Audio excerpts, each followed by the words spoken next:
Permanent বাঁধ দেওয়ার মতন সামর্থ্য কি আমাদের 1 বছরে হয়ে গেছে তা তো না। পার্মানেন্ট বাঁধ তো 3 থেকে 5 বছরের আগে নির্মাণ করা সম্ভব হবে না। 21 ফুট পানির নিচে কোন বাঁধটা টিকবে?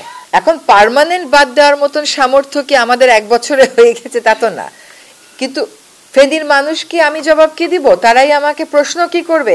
তারা আমাকে বলবে আপনি আমাকে পার্মানেন্ট বাঁধ দেন। কিন্তু আমি যদি আজকেও পার্মানেন্ট বাঁধ শুরু করি, ধরলাম আমি সব আমলাতন্ত্র ভুলে গেলাম, শুরু করলাম, এই পার্মানেন্ট বাঁধ তো 3 থেকে 5 বছরের আগে নির্মাণ করা সম্ভব হবে না। আগে যখন আমি পরিবেশ আইনবিদ করতাম তখন বৃষ্টি আমার কাছে একটা নান্দনিক বিষয় ছিল।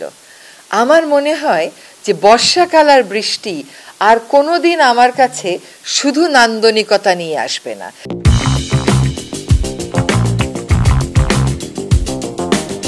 এটার ভয়াবহ দিকটা আসলে যেভাবে এবার উপলব্ধি করলাম, এবং এই জলবায়ু পরিবর্তনের মুখে উপলব্ধি করতে হবে, আমার জীবনের খুব প্রিয় জিনিসগুলো এখন আমার কাছে একটা আতঙ্কের মতো মনে হয়।